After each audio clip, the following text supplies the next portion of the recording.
اعوذ باللہ من الشیطان الرجیم بسم اللہ الرحمن الرحیم نحمد و نصلی علی رسول الکریم اللہم صلی علی اشرف الخلق سیدنا محمد وعلی آلہ وصحابہ وسلم اللہم اغفر لی حینا میتنا شاہدنا وغائبنا وصغیرنا وکبیرنا ذاکرنا.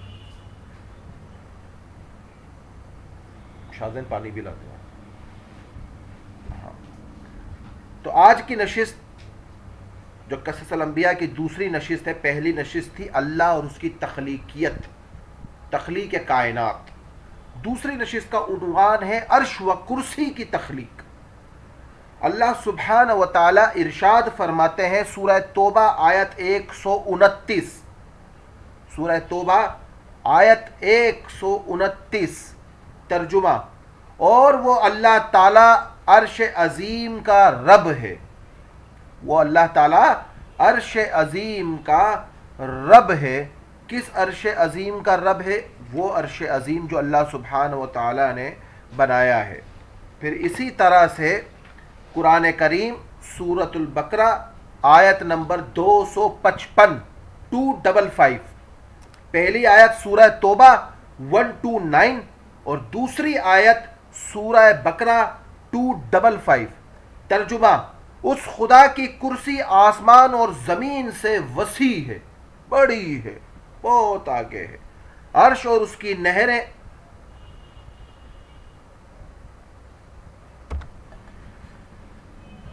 عرش اور اس کی نہریں اور زبانیں. حضرت واحد بن منبع رحمۃ اللہ علیہ فرماتے ہیں اللہ تبارک تعالیٰ نے عرش کو نور سے پیدا فرمایا اور کرسی عرش سے پیوست سے پانی اور تمام کا تمام کرسی کے درمیان ہے. پھر پانی ہوا پر ہے. وہ فرشتے جنہوں نے عرش کو اٹھا رکھا ہے اس کے کندھے پر عرش لگا ہوا ہے. عرش کے چاروں گرد نہریں ہیں. ہر ایک نہر نور کی جو چمک رہی ہے، ایک نہر آگ کی جو شعلے مار رہی ہے، ایک نہر آگ کی جو شعلے مار رہی ہے، اور ایک نہر جو سفید برف کی، آئس کی، سفید برف کی جس سے آنکھیں چمکدار ہی ہیں، اور ایک نہر پانی کی ہے. فرشتے ان نہروں میں کھڑے ہیں، اللہ کی تسبیح ادا کر رہے ہیں، اور عرش کی زبانیں تمام مخلوق کی زبانوں سے کئی گنا زیادہ تعداد میں اللہ تعالیٰ کی تسبیح بیان کرتی ہے. یعنی عرش، فرشتے، نہریں، مخلوقات، کوئی غافل نہیں اللہ کی بڑائی کرنے سے، اللہ کی عبادت کرنے سے، اللہ کی تسبیح کرنے سے. کوئی فرشتہ رکوع میں ہے تو وہ قیامت تک رکوع میں ہے، کوئی قیام میں ہے تو وہ قیامت تک قیام میں ہے، کوئی تشہد میں ہے تو قیامت تک تشہد میں ہے، کوئی تسبیح پہ ہے تو قیامت تک تسبیح پہ ہے. فرشتے اور اس کے اجماس کی طویلیت، ان کے جسمانیت کی طویلیت. حضرت واحد بن منبع رحمۃ اللہ علیہ حضرت کعب سے روایت کرتے ہیں کہ عرش کے گرد فرشتوں کے آگے پیچھے 70,000 صفحے ہیں. عرش کے گرد فرشتوں کے آگے پیچھے 70,000 صفحے ہیں جو عرش کے ارد گرد رات دن طواف کر رہی ہیں. ایک صفت آگے کی طواف کرتی ہے، دوسری الٹی طرف. جب کوئی ایک دوسرے کے سامنے آتی ہے تو کہتی ہے لا الہ الا اللہ. جب ایک دوسرے کے سامنے آتے ہیں تو صفیں جو اللہ کے عرش کے ارد گرد آگے پیچھے 70,000 صفیں بنی ہوئی ہیں، وہ صفیں اللہ کے عرش کے ارد گرد طواف کر رہی ہیں. جب وہ ایک دوسرے کے آمنے سامنے آتے ہیں تو صفیں کیا کہتی ہیں؟ لا الہ الا اللہ. اور دوسری اللہ اکبر کہتی ہے. ان کے پیچھے 70,000 صفیں اور ہیں، اور اپنے ہاتھ اپنی گردنوں پر، اپنے کندھوں پر رکھے کھڑے ہیں. جب یہ فرشتے لا الہ الا اللہ، اللہ اکبر سنتی ہیں تو بلند آواز سے پھر اللہ کی حمد و ثنا بیان کرتی ہے. سبحانک و بحمدہ. اور یہ پھر میں پوری دعا لکھ کر بھیج دوں گا، اور انشاءاللہ اپلوڈ کلپ کے اندر بھی دعا لکھ کر لگا دوں گا۔ جب یہ دونوں آمنے سامنے آتی ہیں تو ایک صف کہتی ہے لا الہ الا اللہ، اور دوسری کہتی ہے اللہ اکبر، سنتی ہے تو بلند آواز سے یہ کہتی ہے، اور جب صفیں بیان کرتی ہیں تو پھر اور کلمات بھی کہے جاتے ہیں۔ ان فرشتوں کے پیچھے فرشتوں کی 1,00,000 صفیں ہیں جنہوں نے دائیں ہاتھ بائیں ہاتھ کر کے گلے سے لگا رکھے ہیں۔ ان کے سروں سے قدموں تک بال اون ہیں اور روحیں پر ہیں، روحیں ٹائپ کی روحانی پر، روحوں کے پر، روحانیت کے پر ہیں، اور ان میں سے کوئی بال اون روحیں اور جوڑ بالوں کے گچھے ہڈیوں کا ٹکڑا جلد اور گوشت ایسا نہیں مگر اللہ کی تسبیح اور حمد سے رنگ میں کرتا ہے۔ ہر کوئی اپنی تسبیح بیان کر رہا ہے، ان کے پورے جسم کا ڈھانچہ، پورے جسم کی ایک ایک چیز اللہ کی تسبیح بیان کر رہی ہے۔ تسبیح اور حمد ایسے رنگ میں کرتے ہیں جس میں دوسرا نہیں کرتا۔ ان میں سے ہر ایک فرشتے کے 2 بازو کا درمیانی فاصلہ، دونوں بازوؤں کے درمیانی فاصلے 300 سال کا ہے، 300 سال کا۔ ان کے کان کی لو سے کندھے تک 400 سال کا فاصلہ ہے۔ ان کے ہر ایک دونوں کندھوں کے درمیان کا فاصلہ 500 سال کا فاصلہ ہے۔ ان کے دونوں گھٹنوں کے درمیان کا فاصلہ بھی ایسا ہے۔ اس کے قدم کے سے لے کر ٹخنوں تک 500 سال کا فاصلہ ہے۔ اس کے گھٹنوں سے ٹخنوں تک 200 سال کا فاصلہ ہے۔ اس کی پسلیوں سے دوسری پسلیوں کے درمیان کا فاصلہ بھی 200 سال کا ہے۔ اس کے دونوں ہتھیلیوں کے درمیان اس کی کوہنیوں تک کا 200 سال کا فاصلہ ہے۔ اس کی کوہنیوں سے اس کے کندھے تک کا 100 سال کا فاصلہ ہے۔ اس کے دونوں کوہنیوں سے اس کے دونوں کندھوں تک 300 سال کا فاصلہ ہے۔ اس کے لیے کافی ہے اگر اللہ تبارک تعالیٰ اسے اجازت دے دے تو وہ اپنے ایک ہاتھ سے زمین کے تمام پہاڑوں کو اٹھا لے اور دوسرے ہاتھ سے دنیا کی ساری زمین کو اٹھا لے۔ وہ ایسا کر سکتا ہے۔ ان اللہ علی کل شیء قدیر، اور اللہ اس پر قادر ہے۔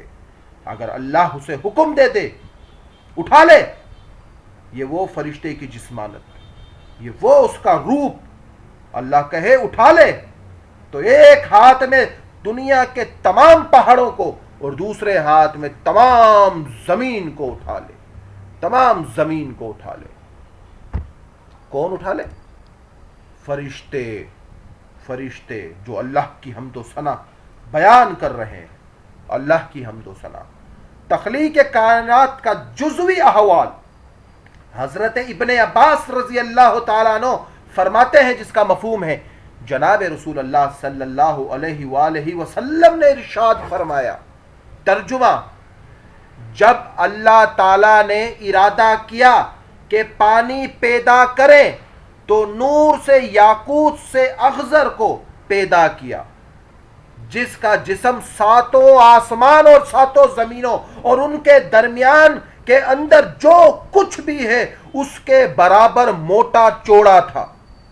جب اللہ نے ارادہ کیا کہ پانی کو پیدا کریں، پانی کو پیدا کریں، تو نور سے یاقوت اور اخضر کو پیدا کیا، اور جس کا جسم 7 زمین، آسمانوں اور ان کے درمیان جو کچھ بھی ہے اس کی طرح موٹا، تگڑا اور چوڑا تھا۔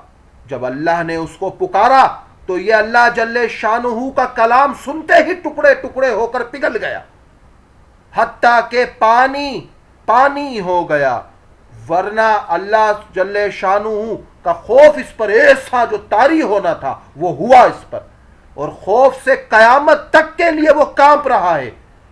اس طرح سے جب وہ رکے ہوئے یا چلتے ہوئے اللہ کی طرف دیکھتا ہے، اللہ کی طرف دیکھتا ہے تو کانپ جاتا ہے، اسی طرح سے وہ کنووں میں بھی اللہ کے خوف سے قیامت تک کے لیے کانپ رہا ہے۔ کنووں میں بھی اللہ کے خوف سے قیامت تک کانپ رہا ہے وہ پانی۔ یہ پانی کی جو لہریں ہمیں نظر آ رہی ہیں نا، ہمیں لگتا ہے کہ نہریں اٹھ رہی ہیں، سی ویو انجوائے کریں گے، ہاکس وے جائیں گے، بیچ پر جائیں گے، مرینا ٹریچ کے پاس جائیں گے، گھومیں گے، یہ لہریں بڑی خوبصورت آ رہی ہے، یہ کانپ رہے ہیں ہیبت سے، اللہ کی ہیبت سے، اللہ کے جلال سے، اللہ کے قہر سے، اللہ کے وہابیت سے، اللہ کے رزاقیت سے، اللہ کے خالقیت سے، اللہ کی تمام صفتی ناموں سے وہ کانپ رہے ہیں، مگر انسان کو ڈر ہے ہی نہیں۔ کبھی سمندر پہ جانے کا اتفاق ہو نا تو ایک چیز نوٹ کرنا، جس دن سمندر پہ جاؤ یا تو وہ جمعے کا دن ہو یا کوئی عام دن ہو، تو جمعے کے دن خود دیکھ لینا سمندر کی لہریں جوش میں ہوتی ہیں، اور نارمل دنوں میں بھی لہریں ہوتی ہیں مگر جمعے سے کم۔ جمعے کو انسان کو چھوڑ کر دنیا کی ہر مخلوق اللہ سے استغفار کرتی ہے کہ آج قیامت کا دن نہ ہو، آج قیامت کا دن نہ ہو۔ تو وہ جو اللہ سبحانہ تعالیٰ نے پانی کو بنایا، یاقوت اور اخضر سے پیدا کیا، اور اس کا جسم اتنا موٹا کہ ساتوں زمین اور آسمان میں جو کچھ ہے اس کی چوڑائی جتنا، تو اللہ کے حکم سے وہ پگھل گیا اور پانی پانی ہو گیا اور کانپ رہا ہے۔ اب اگر وہ چلتا ہے تو اللہ کی طرف دیکھتا ہے تو کانپتا رہتا ہے، کنویں میں بھی اللہ کے خوف سے کانپتا رہتا ہے، قیامت تک کانپ رہا ہے۔ پھر اللہ تعالیٰ نے ہوا کو پیدا کیا اور پانی کو اس پر رکھ دیا، پھر عرش کو پیدا کیا، عرش کو پانی پر رکھ دیا۔ یہی اللہ تعالیٰ کا فرمان ہے، اور وہ اللہ ایسا ہے سب آسمان اور زمین کو 6 دن کی مقدار میں پیدا کیا۔ اس وقت اس کا عرش پانی پر تھا، یہ دونوں چیزیں پہلے سے پیدا ہو چکی تھی، اور یہ پیدا کرنا اس لیے ہے تاکہ تم کو آزمائے کہ دیکھیں تم میں اچھا عمل کرنے والا کون۔ یا کسی کو معلوم نہیں کہ پروردگار ذوالجلال و اکرام کا عرش کتنا عرصہ پانی پر رہا۔ عرش کو کرسی سے 2000 سال پہلے پیدا کیا، کہ جب پیدا کیا تو اس کی 1000 زبانیں بھی پیدا کی، اور جو ہر ایک زبان سے 1000 اقسام کی تسبیحاں بیان کرتی ہے۔ پھر عرش کی پیشانی پر لکھ دیا، پھر عرش کی پیشانی پر چند کلمات لکھ دیا، وہ کلمات بھی بھیج دوں گا، یاد دلانا یہ 2 باتیں بھیج دوں گا۔ اور ترجمہ کیا ہے ان کلمات کا؟ میں ہی اللہ ہوں، میں ہی اللہ ہوں، اللہ کے سوا کوئی معبود نہیں، کوئی الہ نہیں، مگر میں تنہا ہوں، میرا کوئی شریک نہیں، میں اور محمد میرے بندے ہیں اور میرے رسول ہیں، بس جو میرے رسولوں پر ایمان لایا اور میرے وعدے کی تصدیق کی، میں اس کو جنت میں داخل کر دوں گا، میں اس کو جنت میں داخل کر دوں گا۔ اس واقعے میں، اس حدیث ابن عباس رضی اللہ تعالیٰ عنہ کی حدیث میں ایک بہت بڑی نصیحت ہے، بہت بڑی نصیحت۔ پہلی نصیحت، اللہ نے اپنے عرش کے آگے تو جو تسبیحاں بیان کر رہی ہیں عرش کی زبانیں، اور ہر زبان کی 1000 اقسام کی تسبیحاں ہیں اور وہ کرتی رہتی ہیں، اور عرش کی پیشانی پر یہ کلمات لکھے ہوئے ہیں اللہ نے۔